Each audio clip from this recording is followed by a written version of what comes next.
Hello everyone and welcome again on Pathfinder. We are resuming this Indian economy series here. Indian economy की ये जो series है इसमें कुछ चैप्टर्स हमारे बच रहे हैं जिसमें आप देखेंगे कि एग्रीकल्चर को लेके कुछ पोर्शन है और एक जो मेजर पार्ट हमारा है वो है we have that financial and security market, share market और ये सारी चीज़ें हैं। तो ये दो मेजर टॉपिक्स हैं जिनको हम कवर करेंगे। Rest of the topics we have already covered in this lecture series. Already हमारे 35 लेक्चर्स हो चुके हैं और इसका जो लिंक है प्लेलिस्ट का वैसे यहाँ पे भी हमने ये नोट किया है and will try to put this link in the description as well as comment box as well, ताकि आपको वो सारे के सारे लेक्चर एक ही जगह पे एक्सेसिबल हो जाएंगे। तो फूड सिक्योरिटी को स्टार्ट करते हैं। Again one of the very favourite topic, generally mains के पर्सपेक्टिव से ये ज़्यादा इंपॉर्टेंट है और इस पूरे कॉन्सेप्ट को समझेंगे कि फूड सिक्योरिटी का कॉन्सेप्ट मतलब क्या है, इंडिया की फूड फिलॉसफी क्या है, भारत ने क्या प्रयास यहाँ पे कर रखे हैं, हमारा क्या एक तरह का मैकेनिज्म है to ensure this food security here.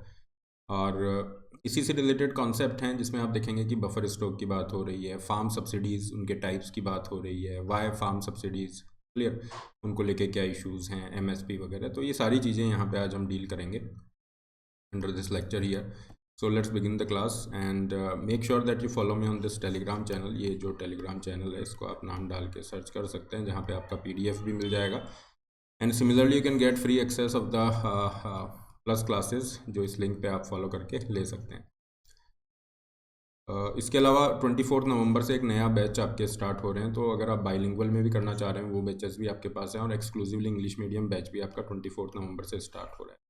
इसके जो सब्सक्रिप्शन के लिंक का डिस्क्रिप्शन बॉक्स में है, you can use the code RBLive to get this discounts here.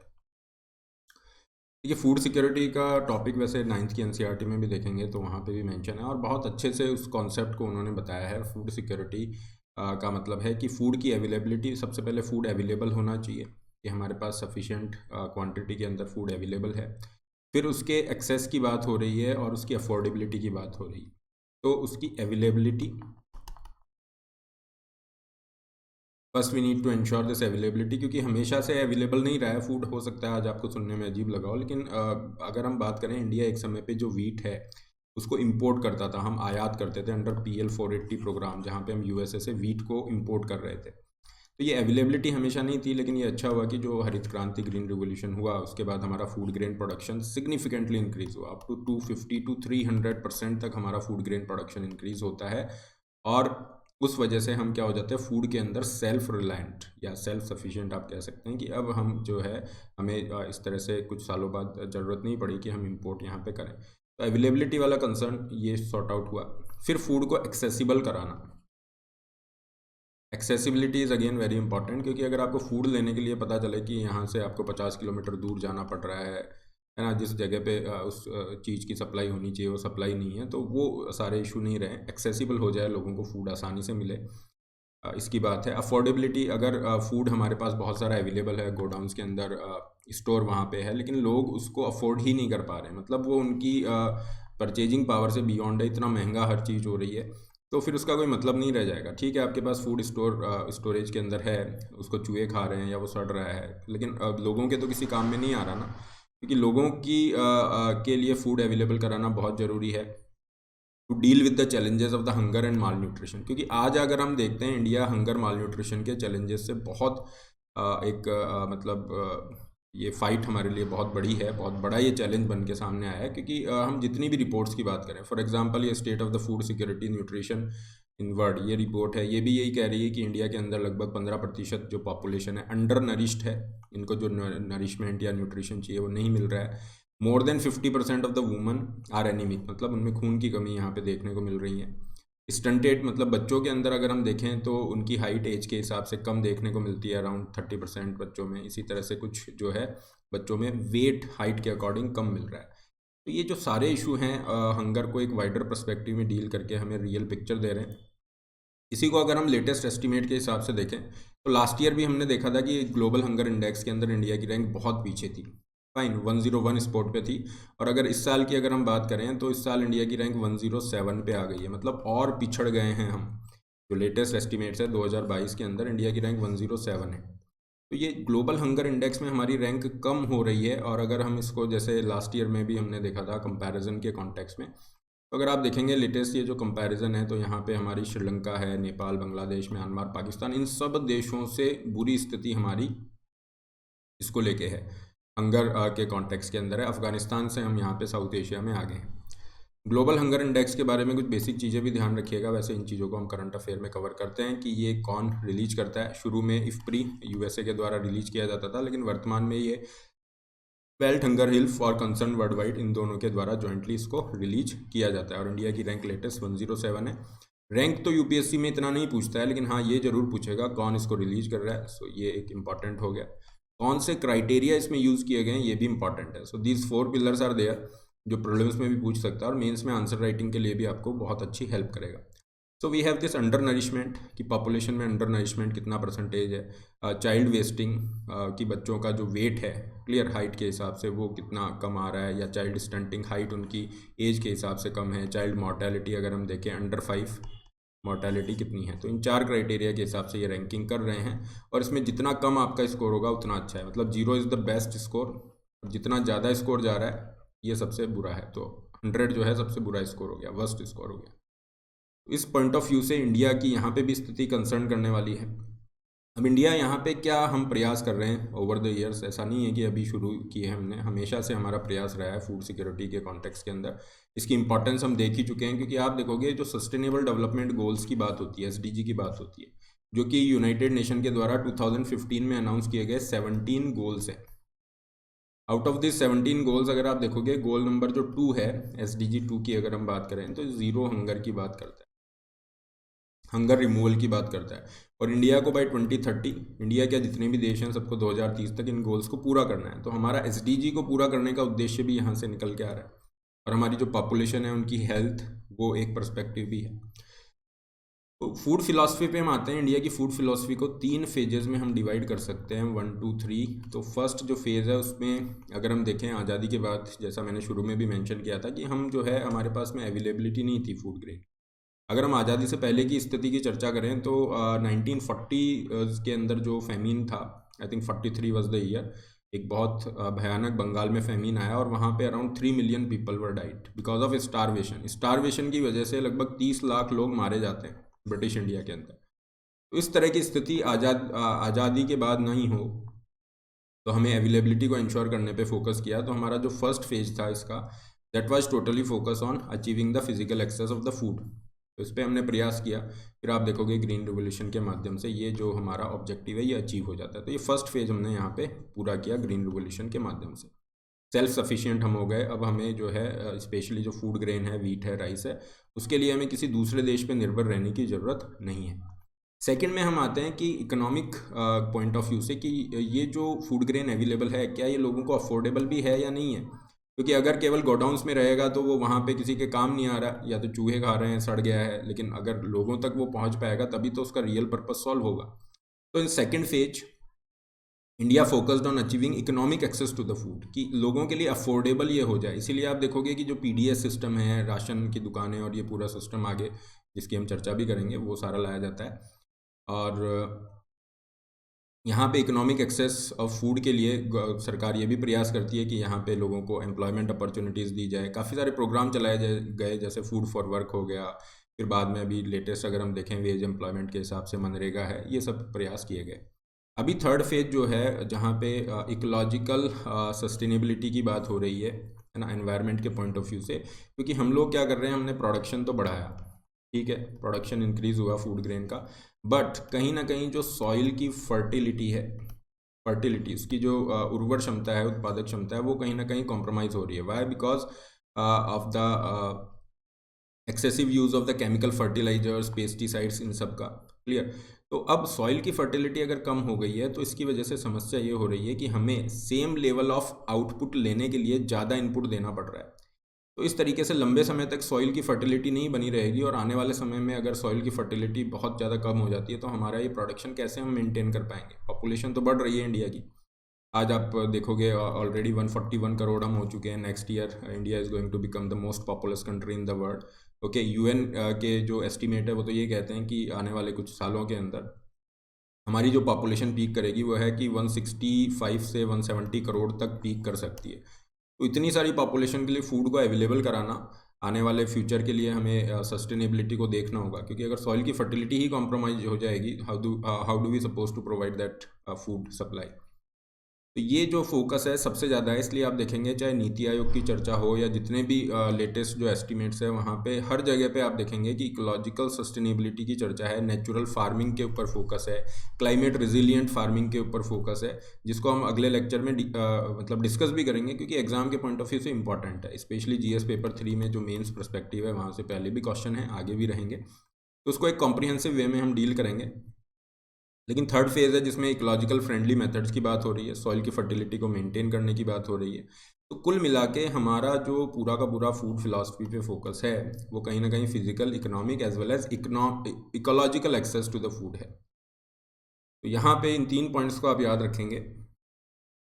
India needs to tackle mainly 2 hurdles, enhancing the food production. Food production अभी भी हमें enhance करने की ज़रूरत है, हालांकि हम सेल्फ रिलायंट यहाँ पे हैं, हमारा फूड प्रोडक्शन इंक्रीज़ हुआ है, लेकिन सस्टेनेबल पॉइंट ऑफ व्यू से, एनवायरनमेंट या इकोलॉजी के पॉइंट ऑफ व्यू से उस प्रोडक्शन को अभी लगातार बढ़ना होगा। क्यों बढ़ना होगा? क्योंकि इंडिया की पॉपुलेशन अभी 141 करोड़ है, और यूएन पॉपुलेशन एस्टिमेट ये कह रहे हैं कि अभी भी पॉपुलेशन बढ़ेगी और पीक जो आएगा इंडिया का 165 टू 170 करोड़ तक हो सकता है।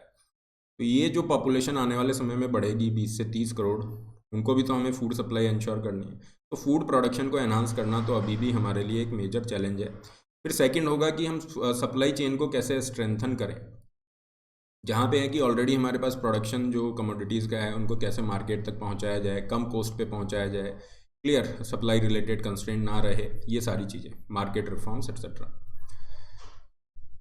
सिंस हमने देखा कि जो भी अंडर नरिशमेंट की स्थिति थी, हंगर को लेके जो बहुत ही ख़राब स्थिति इंडिया में बनी हुई है, जैसे अभी हमने 2 रिपोर्ट्स डिस्कस की थी, एक यूनाइटेड नेशन वाली थी, एक ग्लोबल हंगर इंडेक्स को हमने डिस्कस किया। तो ये रिपोर्ट्स तो हालांकि इस पूरी जो इशू है इसकी अगर हम देखें कि ग्रेविटी को हाईलाइट कर ही रही हैं, लेकिन पहले से ही, काफ़ी पहले से ही इंडिया ने इन चीज़ों पे फोकस किया हुआ है। और अगर हम उसको देखें कौन कौन सी स्कीम है, तो ICDS ये स्कीम चल रही है, you have integrated child development scheme, जिसके अंदर 6 साल तक के कम के बच्चे, प्रेग्नेंट एंड लैक्टेटिंग मदर्स है ना, इन सबको क्या किया जा रहा है, न्यूट्रिशनल सपोर्ट यहाँ पे प्रोवाइड किया जा रहा है। इसी तरह से आप देखेंगे कि बच्चों के लिए मिड डे मील स्कीम चल रही है, तो 8th क्लास तक के जो बच्चे हैं उनको एक समय का खाना वो प्रोवाइड किया जा रहा है। Then we have this TPDS, targeted public distribution system, जिसके अंदर आप देखोगे कि राशन की जो दुकानें हैं, पेयर प्राइस शॉप जिनको कहते हैं, उनके माध्यम से लोगों को लगभग 80 करोड़ लोगों को सब्सिडाइज्ड फूड ग्रेन अवेलेबल कराया जा रहा है। जैसे 2 रुपये किलो पे आपका गेहूं हो गया, 3 रुपये किलो पे चावल है। तो ये सारी स्कीम्स चल रही हैं। अन्नपूर्णा स्कीम इज़ देयर, जिसके अंदर 10 किलो फ्री फूड ग्रेन जो बहुत ही ज़्यादा गरीब लोग हैं उनको भी दिया जा रहा है। तो all these schemes are here, fine. लेकिन फिर भी हमारा हंगर वाला जो चैलेंज है, माल न्यूट्रिशन का चैलेंज है, ये बना हुआ है। और आप देखेंगे वेज एम्प्लॉयमेंट के पर्सपेक्टिव से कि लोगों की इनकम सपोर्ट लोगों को मिले, तो उसके लिए मनरेगा स्कीम भी है, यहाँ पे कम से कम 100 दिन का जो रोजगार है वो प्रोवाइड किया जाता है। फोर्टिफिकेशन की बात हो रही है, राइस के फोर्टिफिकेशन की, और उसी को ऐड करने के लिए देखिए हो क्या रहा है, इसके अंदर 2 इश्यूज़ हैं। अब हमने देखा इतनी सारी स्कीम चल रही है, मतलब फूड तो लोग खा रहे हैं, अवेलेबल तो है, लेकिन कहीं ना कहीं उस फूड के अंदर जो न्यूट्रिशनल कंटेंट जितना होना चाहिए वो न्यूट्रिशनल कंटेंट हमें नहीं मिल पा रहा है, या उसकी कमी हमें देखने को मिल रही है। तो इसके लिए जो एग्रीकल्चर इकोनॉमिस्ट हैं या जितने भी एक्सपर्ट हैं, वो कहते हैं कि इस चैलेंज को हम डील कर सकते हैं कि हम जो फूड प्रोवाइड कर रहे हैं लोगों को, उसमें न्यूट्रिशनल कंटेंट को ऐड किया जाए। तो जो जनरली राइस हम भेजते हैं उसमें क्या है, काफ़ी सारे माइक्रो न्यूट्रिएंट्स वगैरह, इस राइस को पाउडर किया जाएगा, फिर उसमें माइक्रो न्यूट्रिएंट्स ऐड किए जाएंगे, फिर इस राइस के वापस से पेलेट्स बनाए जा रहे हैं। तो इस तरह से ये फोर्टिफिकेशन किया जा रहा है राइस का, फोर्टिफिकेशन ऑफ राइस, और इसको जो है फिर लोगों तक भेजा जाएगा, जिससे उनका जो न्यूट्रिशनल रिक्वायरमेंट है वो पूरा हो सके, और हमारा जो माल न्यूट्रिशन या हंगर का जो चैलेंज है उसको भी हम डील कर सकें।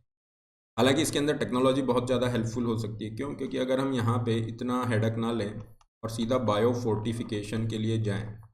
बायो फोर्टिफिकेशन में क्या होगा, हम ऐसा वैरायटी को कल्टीवेट कर रहे हैं, मतलब जैसे राइस की ऐसी वैरायटी कल्टीवेट की जिसमें ये जो माइक्रो न्यूट्रिएंट्स हम पाउडर बना के ऊपर से डाल रहे थे, ये ऑलरेडी ऐसी वैरायटीज़ हैं जिनमें ये माइक्रो न्यूट्रिएंट्स आगे से आ रहे हैं, तो वो पूरा प्रोसेस करने का ज़रूरत नहीं है। तो we need to invest in the research and development in agriculture, ताकि ये बायो फोर्टिफिकेशन को हम फोकस कर सकें, आने वाले टाइम में जो चैलेंजेस हैं उनको डील कर सकें। और क्या किया है देखिए, one nation one ration card, ये ONORC जो लिखा है इसका मतलब है one nation one ration card. तो ये one nation one ration card के ऊपर गवर्नमेंट ने बहुत ही एक अग्रेसिव वे के अंदर इसके ऊपर काम हुआ कोविड-19 पेंडेमिक के दौरान। क्योंकि जब सरकार ने देखा कि मान लीजिए कोई व्यक्ति है, लेट अस से कि बिहार से हैं, वो तमिलनाडु के अंदर काम कर रहे हैं, है ना, माइग्रेंट वर्कर्स हैं, तो अब उनके पास जो राशन कार्ड है बिहार का है, तो उनको वो बेनिफिट तमिलनाडु में नहीं मिल रहे। अब कोरोना पेंडेमिक में आपके पास में काम नहीं है और इस तरह का ये जो फूड सपोर्ट नहीं मिलेगा तो बड़ी दिक्कत होगी। तो गवर्नमेंट ने बहुत ही तेज़ी से इस पे काम किया और अभी जो one nation one ration card है, इसके अंतर्गत क्या है, आपके पास कहीं का भी किसी भी स्टेट का राशन कार्ड हो, आपको वो बेनिफिट दूसरे स्टेट में मिलेंगे। तो ये भी एक बहुत अच्छी स्कीम है फूड सिक्योरिटी के पर्सपेक्टिव से। इन सब चीज़ों पे हम यहाँ पे काम कर रहे हैं और इसी जो हमारा प्रयास है, भारत सरकार का जो ये प्रयास है to ensure the food security here, एक बहुत ही मेजर डेवलपमेंट हुआ 2013 में, इसको ध्यान रखिएगा। ये है एक कानून बनाया गया, national food security act, national food security act 2013 में ये एक कानून बना दिया। अब क्या हो गया, अब यहाँ पे लोगों का एक लीगल राइट हो गया, है ना।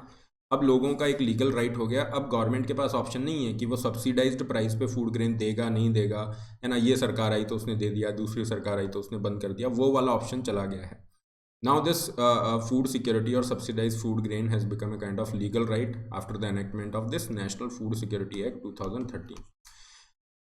यहाँ पे आप देखेंगे कि लगभग 75% रूरल पॉपुलेशन को कवर किया है, 50% अर्बन पॉपुलेशन को कवर किया है। तो लगभग 80 करोड़ के आसपास जो लोग हैं इंडिया के अंदर, उनको ये सब्सिडाइज रेट पे फूड ग्रेन मिल रहा है।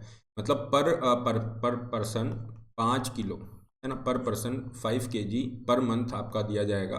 जैसे 3 रुपये किलो पे राइस हो गया, 2 रुपये किलो पे व्हीट हो गया, 1 रुपये किलो पे जो दूसरे मिलट्स हैं, पर्ल मिलट, बाजरा वगैरह, ये सब। तो इस तरीके से ये दिए जाएंगे।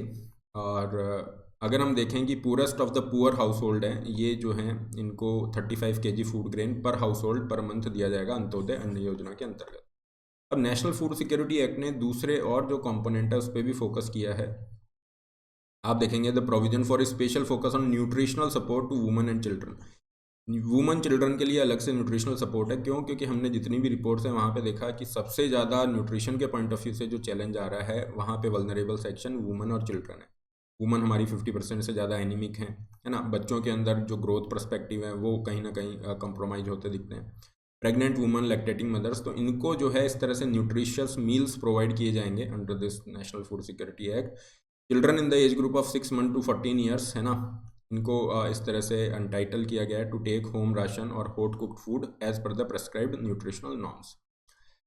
फिर हम बात कर रहे हैं कि ये जो इफेक्टिव इम्प्लीमेंटेशन होगा इस एक्ट का, इसके लिए आपको ज़रूरी है कि हमारा जो पब्लिक डिस्ट्रीब्यूशन सिस्टम है, जो पब्लिक डिस्ट्रीब्यूशन सिस्टम है, इसी को थोड़ा एक रिफॉर्म किया गया, टारगेटेड पब्लिक डिस्ट्रीब्यूशन सिस्टम में कन्वर्ट किया गया, जहाँ पे जिनको वाकई में ज़रूरत है उन्हीं को हम यहाँ पे टारगेट कर रहे हैं, specially the poor people, vulnerable and marginalise section.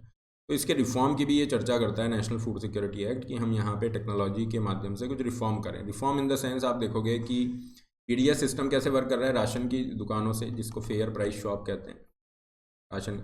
तो आपका जो फूड ग्रेन है वो दिया गया कि राशन की दुकान पे जाएगा, लेकिन वो जो अच्छा क्वालिटी का जो फूड ग्रेन है उसको डाइवर्ट कर दिया मार्केट में, ठीक है, ख़राब क्वालिटी का यहाँ भेजा जा रहा है। या फिर जो लोगों, गरीब लोगों के लिए आना था वो आ ही नहीं रहा है, वो डायरेक्ट मार्केट में चला गया, ऊंचे दामों पे बेच दिया। तो इस तरह के करप्शन जो थे उसको हटाने के लिए टेक्नोलॉजी की हेल्प ली गई और अभी थोड़ा ये जो डाइवर्जन है वो कम है।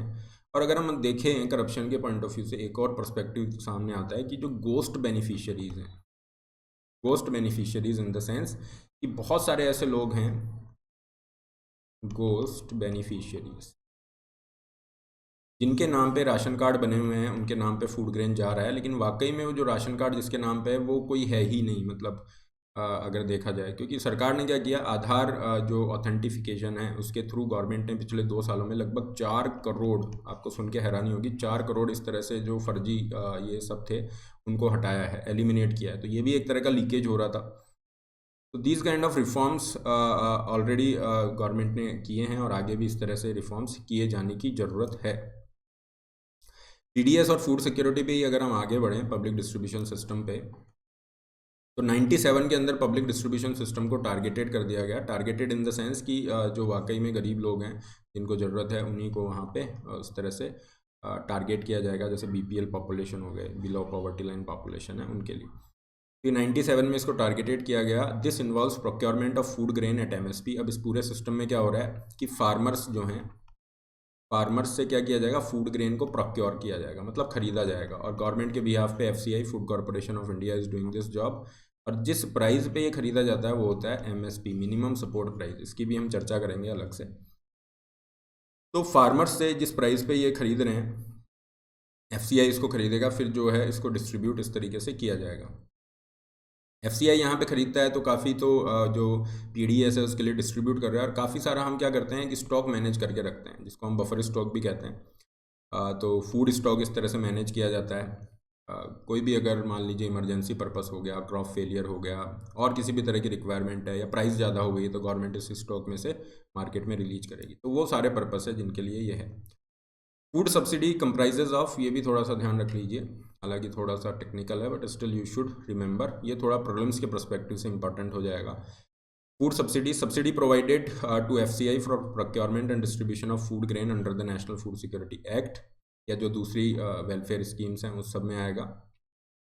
स्टेट्स को जो सब्सिडी दी गई है, जहाँ पे वो अपना अलग अलग डिसेंट्रलाइज प्रोक्योरमेंट कर रहे हैं, acquisition and distribution cost of the food grain for central pool together constitute the economic cost. जितना वो खर्चा कर रही है सेंट्रल गवर्नमेंट, वो हो गया इसका इकोनॉमिक कॉस्ट। और जिस प्राइस पे इशू किए जाते हैं, सेंट्रल इशू प्राइस जो हम देख रहे हैं कि यहाँ 2 रुपये 3 रुपये जो भी है, ये जो इकोनॉमिक कॉस्ट और सेंट्रल इशू प्राइस के अंदर जो डिफरेंस है ना, ये हमारा आ रहा है फूड सब्सिडी। तो डेफिनेटली डिफरेंस बहुत ज़्यादा है, क्योंकि आप देखेंगे कि पिछले लगभग 10 साल से भी ज़्यादा है, और ये 3 रुपये किलो ही आपका राइस चल रहा है, 2 रुपये किलो ही वीट चल रहा है। हालांकि इस पर एक वाइट पेपर भी लाया गया था नीति आयोग के द्वारा। उन्होंने कहा कि जब एक्ट खुद कहता है कि हाँ इसको रिवाइज़ करने की ज़रूरत है, तो इसको रिवाइज़ क्यों नहीं किया जाता। बट ये काफ़ी ज़्यादा पॉलिटिकल सेंसिटिव मैटर भी है, क्योंकि यहाँ पे अगर कुछ भी इन प्राइस को बढ़ाया जाएगा तो देखा जाएगा कि हाँ गवर्नमेंट एंटी पुअर है, तो यहाँ पे वो रिस्क भी कोई लेने को तैयार नहीं है। बट स्टिल जो फूड सिक्योरिटी हमारा ये जो सिस्टम है अंडर दिस PDS सिस्टम, ये काफ़ी ज़्यादा यहाँ पे हेल्पफुल रहा है। There have been certain anomalies, कुछ इश्यूज यहाँ पे देखे गए हैं। Economic cost of food grain to the FCI increased over the years. हर साल इकोनॉमिक कॉस्ट तो आपका इंक्रीज हो रहा है, लेकिन आपने इशू प्राइस को फिक्स किया हुआ है, इसीलिए आप देखेंगे कि इशू प्राइस को भी थोड़ा सा रिवीजन करने की बात हो रही है। फिर बात हो रही है increasing the cost of the labour, fertiliser etcetera, increasing the MSP of the crops too. ये इकोनॉमिक कॉस्ट इंक्रीज क्यों हो रहा है, क्योंकि हर जगह पे कॉस्ट आपका इंक्रीज है, MSP भी सरकार बढ़ा के ही देती है, और ये सारी चीज़ें। फिर और जगह पे अगर हम देखेंगे तो मंडी चार्ज हैं, टैक्स हैं, आड़तिया जो मिडिल मैन है उनके कमीशन हो गए, ये सारी चीज़ें इसके अंदर रहता है। Out of these cost Mandi charge and taxes constitute more than 40% of the total cost. ये सारी चीज़ें हैं जिसकी वजह से इकोनॉमिक कॉस्ट तो बढ़ रहा है और फूड सब्सिडी का बर्डन भी बढ़ता है। तो यहाँ पे जो भी एक्सपर्ट्स हैं वो ये कहते हैं कि ठीक है, हमें वल्नरेबल सेक्शंस के इंटरेस्ट को ध्यान में रखते हुए सब्सिडी को बंद तो नहीं करना है, लेकिन यहाँ पे हम इसको रैशनलाइज कर सकते हैं, है ना। जिन लोगों को ज़रूरत है उन्हीं को दिया जाए, कुछ लीकेजेज हैं उनको रोक दिया जाए, है ना, और कैसे सिस्टम को एफिशिएंट बना सकते हैं, समथिंग लाइक दिस। इन चीज़ों पे हम कर सकते हैं, क्योंकि सब्सिडी लगातार यहाँ पे बढ़ती हुई हमें दिख रही है। नेक्स्ट आते हैं मिनिमम सपोर्ट प्राइस पे, और मिनिमम सपोर्ट प्राइस का नाम आपने काफ़ी सुना होगा, जिस समय पे फार्म लॉज, है ना, की चर्चा हो रही थी। 3 फार्म लॉज सरकार लेके आई थी, और इनको हटाने के लिए किसान आंदोलन ये भी चर्चा में थे। तो इसमें से एक जो लॉ था, हालांकि जो 3 लॉज हैं उसके अंदर एक लॉ ये भी था कि किसान जो है वो मंडी, जो APMC मंडी होती है, एग्रीकल्चर प्रोड्यूस मार्केटिंग कमिटीज़ के अंडर में जो मंडीज़ होती हैं स्टेट में, अभी क्या होता है किसान को वहीं पे सेल करना होता है। गवर्नमेंट ने कहा कि आपको मंडी के बाहर भी आप सेल कर सकते हो, फार्मर को अगर वहाँ पे लग रहा है तो बाहर भी कर देगा और मंडी के अंदर भी कर सकता है। तो अब यहाँ पे एक एप्रीहेंशन, गवर्नमेंट का इंटेंशन अच्छा था लॉ को लाने का, लेकिन फार्मर्स के अंदर एक यहाँ पे डाउट क्रिएट हुआ कि अगर सब यहाँ पे बाहर बेचेंगे तो शुरू में क्या होगा, जितने भी प्राइवेट प्लेयर्स हैं, जितने भी प्राइवेट बड़ी बड़ी कंपनीज हैं, वो फार्मर्स को अच्छा वो रिटर्न देंगी, है ना, अच्छा पैसा देंगी मंडी से भी यहाँ पे। तो सब क्या करेंगे, सब यहाँ पे आएंगे और मंडीज धीरे धीरे इररेलेवेंट हो जाएगी। जैसे हम बात करें कि अभी सब जियो एयरटेल की तरफ जा रहे हैं, BSNL कितना रेलेवेंट आज है उस पॉइंट ऑफ व्यू से। तो ये देख रहे हैं जब मंडीज बिल्कुल वीक हो जाएंगी, रेलेवेंट हो जाएंगी, फिर सारा का सारा जो डिस्क्रिशन पावर है वो प्राइवेट सेक्टर के पास आ जाएगा। फिर ये जो प्राइस ऑफर करेंगे फार्मर के ऊपर, मतलब कोई ऑप्शन नहीं रहेगा, वही प्राइस उसको लेनी पड़ेगी। तो from that point of view वो कह रहे हैं, वो ये कहना चाह रहे थे कि फिर हमारा क्या होगा, है ना, will be at the mercy of the corporate sector और द प्राइवेट प्लेयर्स। तो वो एमएसपी का सपोर्ट जो हमें मिल रहा था वो वहाँ पे नहीं है। हालांकि गवर्नमेंट ये नहीं कह रही थी कि एमएसपी बंद हो जाएगी, ये एक मतलब ऑप्शन, मतलब एक हो सकती थी पॉसिबिलिटी। तो कहीं ना कहीं ट्रस्ट डेफिसिट रहा, गवर्नमेंट कन्विंस नहीं कर पाई है, जो भी रहा, तो फाइनली इन लॉज को वापस लेना पड़ा था। तो इस कॉन्टेक्स्ट में हम यहाँ पे एमएसपी को समझते हैं। एमएसपी होती है मिनिमम सपोर्ट प्राइस, मतलब वो प्राइस जो सरकार सोइंग सीजन से पहले, किसी भी जैसे वीट का सोइंग सीजन है उसकी बुआई से पहले अनाउंस करेगी गवर्नमेंट कि हाँ इतना प्राइस हम आपको देंगे, है ना। डजेंट मैटर कि मार्केट में क्या प्राइस रहता है, कोई फ़र्क नहीं पड़ रहा। मार्केट में अगर प्राइस क्रैश भी कर जाती है तो आपको तो ये प्राइस यहाँ पे मिल जाएगा। तो गवर्नमेंट क्या करती है, अनाउंस करती है at the beginning of the sowing season on the recommendation of the CACP, commission for agriculture cost and prices. ये ध्यान रखिएगा, रिकमेंडेशन है CACP का, अनाउंसमेंट नहीं है CACP की तरफ से। अनाउंसमेंट तो cabinet committee on economic affairs, मतलब सरकार ही कर रही है, गवर्नमेंट ही कर रही है, बट रिकमेंडेशन है आपका commission for agriculture cost and price. ये यूपीएससी में प्रीलिम्स में भी पूछा था, बच्चों को कंफ्यूज हो गया था। ये थोड़ा सा डिफरेंस, छोटी छोटी चीज़ें, इनको ध्यान रखिएगा। मेजर ऑब्जेक्टिव यही था। जैसे आप देखेंगे ग्रीन रिवोल्यूशन की हम बात करें तो उस समय पे ये था कि अगर हमारी प्रोडक्शन बढ़ जाएगा, इतनी ज़्यादा एकदम से सप्लाई बढ़ जाएगी तो प्राइस क्रैश कर जाएगी। तो farmer were apprehensive at that point of time कि इतनी ज़्यादा हम सप्लाई करेंगे तो खरीदेगा कौन। तो गवर्नमेंट ने कहा कि देखो हम ये प्राइस अनाउंस कर रहे हैं, इतने पे हम आपसे खरीदेंगे। तो वो सपोर्ट कहीं ना कहीं ज़रूरी था ताकि जो मॉडर्न टेक्नोलॉजिकल इनपुट्स हैं उनको यूटिलाइज़ किया जाए, है ना, उनका एप्लीकेशन हो और फाइनली प्रोडक्शन बढ़े। तो आज भी हम देखेंगे तो फार्मर को बचाने के लिए डिस्ट्रेस सेल से अगर प्राइस क्रैश कर गया है बहुत ज़्यादा, है ना, तो उससे बचाने के लिए फूड ग्रेन को प्रोक्योर करने के लिए हमने देखा कि 80 करोड़ लोगों को सब्सिडाइज्ड रेट के ऊपर फूड ग्रेन अवेलेबल कराया जा रहा है। तो उसके लिए गवर्नमेंट को खरीदना भी पड़ेगा। From that perspective this MSP is there. अगर हम देखें अभी 23 कमोडिटीज़ की एमएसपी यहाँ पे अनाउंस की जाती है, कि आपको सब याद रखना है। देखो प्रीलिम्स के लिए थोड़ा सा ये है ना, थोड़ा रहेगा रिमेंबर करने में, रट्टा मारने में दिक्कत है, but still you need to remember. कुछ चीज़ें हैं जो आपको रटनी ही पड़ेंगी, याद रखनी पड़ेंगी, तो ये थोड़ा याद रख लीजिए। इसके अलावा रबी और खरीफ जो क्रॉप है वो आगे हम सेशन में वैसे लेंगे, लेकिन ये भी ध्यान रखिए कौन सी रबी कौन सी खरीफ क्रॉप्स में आती हैं। ये कुछ इस तरह के ट्रिकी क्वेश्चन प्रीलिम्स में बनते हैं, मेंस के पर्सपेक्टिव से तो नहीं है। आप देखेंगे यहाँ पे 5 जो सीरियल्स हैं, गेहूँ और चावल वगैरह ये हो गए, 5 पल्सेस हैं, चना और मूंग ये सब। ऑयल सीड्स हैं जिसके अंदर मस्टर्ड है, ग्राउंडनट है, you have this copra, cotton and jute, ये कुछ कमर्शियल भी आपकी हैं क्रॉप्स। तो ये 23 कमोडिटीज़ हैं जिनके लिए अभी एमएसपी आपकी वर्तमान में चल रही है। अब हम आते हैं एक और जो एस्पेक्ट है, we have this buffer stock. देखो बफर स्टॉक का कॉन्सेप्ट क्या है कि यहाँ पे हम फूड ग्रेन को कुछ एक्स्ट्रा में रखेंगे। जैसे होता है ना, हम कुछ पैसा सेव करके रखते हैं अगर ज़रूरत पड़े तो उसी तरह से गवर्नमेंट क्या करती है कि मान लीजिए क्रॉप फेलियर हो गया, किसी भी तरह की कोई इमरजेंसी सिचुएशन हो गई, या फिर प्राइस बहुत ज़्यादा बढ़ गए। अभी हमने देखा ना वीट के प्राइसेस कितने ज़्यादा बढ़ रहे थे, क्योंकि Russia Ukraine crisis was there, still this crisis has been going on. और हमने देखा था कि ये जो रशिया यूक्रेन वाला रीज़न है ये लगभग आपका 28% वीट सप्लाई को के लिए रेस्पॉन्सिबल है। तो इतनी सप्लाई एकदम से बाधित हुई तो प्राइसेस बढ़े और सब लोग वीट की तरफ देखने लग गए। तो इस तरह की कंडीशन या इससे बुरी कंडीशन अगर कुछ भी हो जाती है, इमरजेंसी लाइक सिचुएशन, तो हमारे पास में रिजर्व रहे, लोग स्टारवेशन की सिचुएशन ना आए। ऐसा नहीं हो कि फूड ग्रेन ही अवेलेबल नहीं है, इस पर्सपेक्टिव से। और डेफिनेटली हमारे को पीडीएस में भी तो देना है सब्सिडाइज्ड रेट पे, तो उस पर्सपेक्टिव से हम बफर स्टॉक यहाँ पे रखते हैं। क्या क्या यहाँ पे ऑब्जेक्टिव हो गया, देखो इसको इंट्रोड्यूस किया गया था 4th 5 ईयर प्लान में, 69 के अंदर इंट्रोड्यूस इसको कर दिया था बफर स्टॉक को। और यहाँ पे फूड सिक्योरिटी पर्पस है, पब्लिक डिस्ट्रीब्यूशन सिस्टम, जो राशन की दुकानों से सब्सिडाइज फूड ग्रेन दिया जा रहा है वो पर्पस हो गया। इमरजेंसी सिचुएशन को मीट करना, प्राइस स्टेबलाइजेशन। मान लीजिए मार्केट में वीट का प्राइस बहुत ज़्यादा है, क्लियर। प्राइस ज़्यादा कब होता है, जब सप्लाई थोड़ी कम होती है, डिमांड ज़्यादा होती है। तो गवर्नमेंट क्या करेगी, अपने स्टॉक से यहाँ पे सप्लाई को रिलीज करेगी। जैसे ही मार्केट में सप्लाई ज़्यादा होगी ये प्राइस वापस से नीचे आ जाएगी। तो ये सारे ऑब्जेक्टिव यहाँ बफर स्टॉक के हैं। और अब इसका नाम जो है आप देखेंगे, buffer norms and strategic reserve की जगह फूड ग्रेन स्टॉकिंग नॉर्म्स, इसको इस तरीके से भी कहा जाता है, फूड ग्रेन स्टॉकिंग नॉर्म्स। और अगर हम बात करें 2015 के बाद से इन्होंने जो पल्सेज हैं, क्योंकि हमने देखा था कि हाँ दालों को लेके कुछ इश्यूज थे ना, कभी दालों की प्राइस बहुत ज़्यादा जा रही थी। अब दाल रोटी हो गया, ये बहुत ही बेसिक सी चीज़ें हैं। अगर इस तरह की जो फूड कमोडिटीज़ हैं इनकी प्राइस बहुत ज़्यादा चली जाएंगी, परचेजिंग पावर से ऊपर चली जाएंगी, so there would be a kind of chaotic situation. Nutritional hunger point of view से तो है ही। तो गवर्नमेंट ने इसको भी अपने बफर स्टॉक के पॉइंट ऑफ व्यू से पल्स को भी इंक्लूड कर लिया। और यहाँ पे कुछ संस्थाएं हैं, एफसीआई के अलावा आप देखोगे नेफेड है, small farmer agri business consortium, इनको रिस्पॉन्सिबिलिटी दी कि आप यहाँ पे थोड़ा सा ये रखेंगे इस तरीके से बफर स्टॉक में।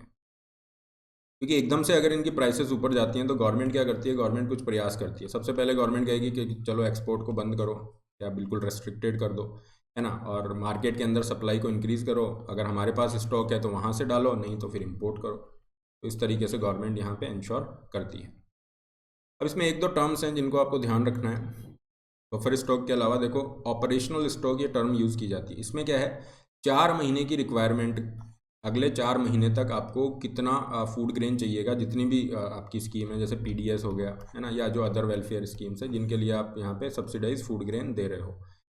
तो 4 महीने का जो स्टॉक है उसको ऑपरेशनल स्टॉक कहते हैं, और उसके ऊपर फिर जो है वो बफर स्टॉक कहा जाता है। तो इनको कोई अलग अलग नहीं रखते हैं ऐसा फिजिकली, वो सब एक में ही है, वो कैलकुलेशन के परस्पेक्टिव से। टेक्निकली ये थोड़ा ध्यान रख लेना। और जो भी फूड स्टॉक होता है over and above the minimum norms, excess stock इसको कहा जाता है। मतलब बफर से ऊपर जो स्टॉक है उसको एक्सेस स्टॉक कहा जाएगा। गवर्नमेंट कोशिश करती है उस एक्सेस स्टॉक को निकाला जाए, उसको एक्सपोर्ट कर दिया जाए, है ना, या ओपन मार्केट में सेल कर दिया जाए, जो भी है।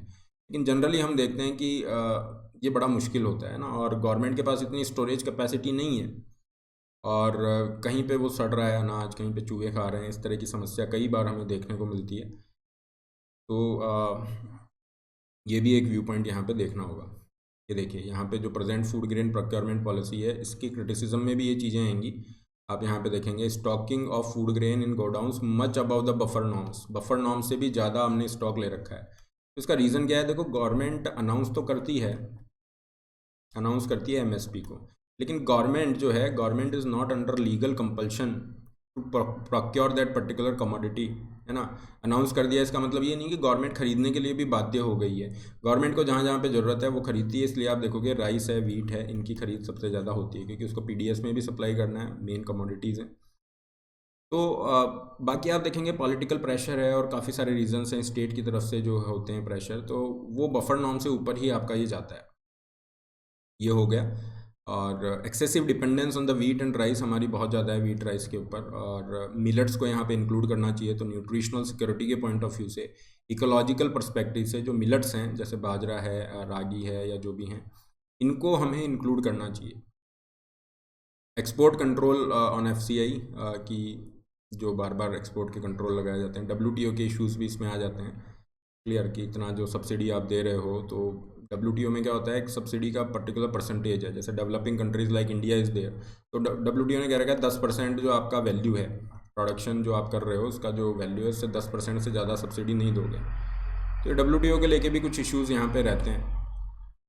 स्टोरेज में है तो हम अलग से वही बात रहेगी, you don't need to mug up this fact कि हमारी स्टोरेज कैपेसिटी जैसे 750 LMT, लाख मेट्रिक टन है। ये रटने की दिक्कत मतलब ज़रूरत नहीं है, but you should be aware कि हमारे पास में सफिशिएंट वेयर हाउसेज या स्टोरिंग कैपेसिटी नहीं है। स्टोरेज के लिए हमें जितना कैपेसिटी चाहिए उतना नहीं है।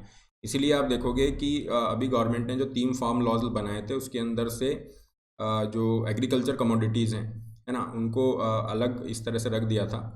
क्योंकि जो अभी एसेंशियल कमोडिटीज़ एक्ट है उसके अंदर क्या है कि आप एग्रीकल्चर जो कमोडिटीज़ हैं उनको एक पर्टिकुलर लिमिट से ज़्यादा स्टोर नहीं कर सकते हो। अगर आपने एक लिमिट से ज़्यादा स्टोरेज अपना बढ़ा दिया तो फिर आपके ऊपर एक्शन होगा, आपके ऊपर होर्डिंग, जमाखोरी के ये सब लगेंगे।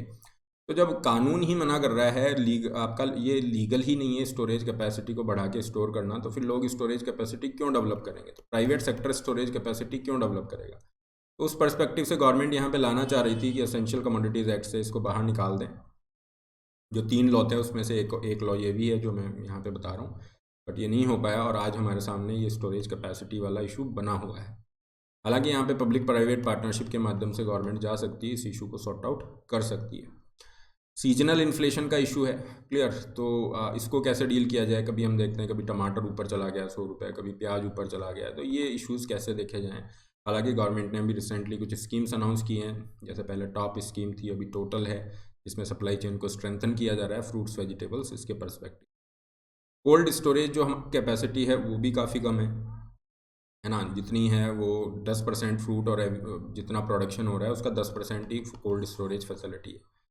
इस पर हम वर्क करें, थोड़ा फूड प्रोसेसिंग को यहाँ पे ला सकते हैं। फूड प्रोसेसिंग को अगर इंक्लूड कर दिया जाए तो मान लीजिए जब प्याज काफ़ी महंगा हो रहा है, अफोर्ड नहीं कर पा रहे, तो मार्केट में अगर ऑनियन फ्लैक्स पैकेट्स के रूप में मिल रहे हैं तो लोग उसको यूज़ कर सकते हैं जो अफोर्डेबल प्राइस पे। समथिंग लाइक दिस, इस तरह की मैकेनिज्म हमें इंश्योर करनी होगी। अब हम आते हैं इस लेक्चर में जो लास्ट टॉपिक हम डिस्कस करेंगे, ये है फार्म सब्सिडीज़ का। देखिए सब्सिडीज़ मतलब गवर्नमेंट की तरफ से कुछ रिलैक्सेशन, कुछ रियायतें है ना, यहाँ पे दी जा रही है, कुछ छूट दी जा रही है। और यहाँ पे फॉर एग्जांपल जैसे फार्मर को फर्टिलाइज़र है, फर्टिलाइज़र महंगा है तो फार्मर अफोर्ड नहीं कर पाएंगे, तो गवर्नमेंट यहाँ पे उनको छूट इस तरीके से देती है। या फिर जो you have that fertiliser companies उनको कहेगी कि मार्केट में आपको इसी रेट पे बेचना है, क्लियर, और एक्स्ट्रा जो पैसा है वो हम आपको इस तरीके से पे करेंगे। सो इसी तरह से इलेक्ट्रिसिटी हो गया सस्ती दरों पे, इरिगेशन है, ये काफ़ी सारी जो सब्सिडीज़ हैं सरकार द्वारा दी जाती हैं। रीज़न क्या है, what is the logic rational behind these subsidies? To bring equity between rich and the poor farmer. जो गरीब फार्मर है वो इनपुट नहीं खरीद सकते हैं, है ना, मान लीजिए महंगे फर्टिलाइज़र पेस्टिसाइड्स वो नहीं खरीद सकते, उसके लिए लोन लेंगे, है ना, फिर बड़े मुश्किल से वो प्रोडक्शन होगा। अगर प्रोडक्शन थोड़ा ऊपर नीचे होता है या फसल ख़राब हो जाती है, they will be under huge debt, है ना, एक डेट ट्रैप में वो फंस जाएंगे। तो गरीब जो फार्मर्स हैं उनको फ़ायदा पहुंचाने के लिए, ओवरऑल एग्रीकल्चर के प्रोडक्शन को बढ़ाने के लिए, क्लियर, यहाँ पे सब्सिडीज़ प्रोवाइड की जाती हैं। और अगर हम देखें इनको दो पार्ट में हम डिवाइड करते हैं। डायरेक्ट फार्म सब्सिडीज़ हैं जिसमें क्या होगा, एक तरह का डायरेक्ट कैश सपोर्ट, आप डायरेक्ट कैश ट्रांसफ़र कर रहे हो। तो अभी आपने सुना होगा पीएम किसान स्कीम की चर्चा हुई थी, और कोरोना के समय भी सरकार ने कहा था कि इसके जो 6,000 रुपये होते हैं सालाना, उसके 2-2 हज़ार की 3 किस्त होती हैं, 2,000 की 3 किस्त होती हैं। और हम इसको लेटेस्ट अभी के अभी रिलीज कर रहे हैं, समथिंग लाइक। तो ये जो पीएम किसान स्कीम है, ये एक तरह का डायरेक्ट कैश ट्रांसफ़र स्कीम है, जिसको फार्मर चाहे इस पैसे को तो अपने किसान मतलब एग्रीकल्चर के पर्सपेक्टिव से यूज कर ले, या अपने पर्सनल पर्पज़ के लिए भी वो यूज़ कर सकते हैं। तो इस तरह का डायरेक्ट कैश सपोर्ट आएगा डायरेक्ट फार्म सब्सिडीज़ के अंदर। और फिर आती है इनडायरेक्ट फार्म सब्सिडी, जैसे सरकार फर्टिलाइज़र पे दे रही है, इरिगेशन पे दे रही है, सीड्स पे दे रही है ना, cheap credit facilities, interest subvention वगैरह। तो ये सारी चीज़ें इनडायरेक्ट फार्म सब्सिडीज़ के अंतर्गत आती हैं। ये थोड़ा सा आप ध्यान रखेंगे। सब्सिडीज़ को लेके भी काफ़ी ज़्यादा इश्यूज़ हैं कि सब्सिडीज़ को क्या करना चाहिए, क्योंकि सब इनडायरेक्ट जो फार्म सब्सिडीज़ हैं, ऐसा कहा जा रहा है कि रिच फार्मर को ज़्यादा बेनिफिट पहुँचा। तो क्या इनको हटा देना चाहिए? तो हटाना तो डेफिनेटली सही नहीं है, क्योंकि फिर गरीब जो फार्मर है उनका क्या होगा। We need to rationalise, we need to better target the subsidies, ताकि जो गरीब फार्मर्स हैं, स्मॉल एंड मार्जिनल फार्मर हैं, उनको ज़्यादा फ़ायदा पहुंचाया जा सके। तो दिस इज़ ऑल। नेक्स्ट जो हमारा लेक्चर है उसमें क्लाइमेट रिजिलियंट जो एग्रीकल्चर है, जो अभी जिस पे नीति आयोग इन सब का फोकस है, उस पर हम आएंगे। तो in the upcoming weeks you can expect these lectures on regular basis, ठीक है। और इसको हम पूरा करेंगे। सेशन का जो पीडीएफ है वो आपको यहाँ पे मिल जाएगा, टेलीग्राम पे नाम डाल के आप सर्च करें। इसके अलावा अकेडमी से आप जुड़ सकते हैं। जो बच्चे यूपीएससी की प्रिपरेशन कर रहे हैं, तो आप घर बैठे पूरी तैयारी घर बैठे कर सकते हैं। You don't need to spend lakhs of rupees, there is no need to shift in the big cities. अभी नए बैच आपके 24 नवंबर से स्टार्ट हो रहे हैं, और इसमें आप देखेंगे आरंभ बैच भी है जो कि बाइलिंगुअल है, और इसके अलावा आपका केवल इंग्लिश मीडियम बैच भी है। ये 24 नवंबर से स्टार्ट हैं। और this is the fees structure, ये आपकी फ़ीस स्ट्रक्चर है। Use the code RBLIVE to get this extra discounts here. और सब्सक्रिप्शन के लिंक आपके डिस्क्रिप्शन बॉक्स में मिल जाते हैं। 0% EMI के लिए भी आप जा सकते हैं। कॉम्पीट फीचर है जहाँ पे गेमिफाइड बैटल अनअकैडमी एप्लीकेशन पे आप खेल सकते हैं। इंटरव्यू गाइडेंस के लिए भी आप अप्लाई कर सकते हैं if you are looking for that. Link is there in description box. So all the very best, don't forget to like, share, subscribe. Have a great day.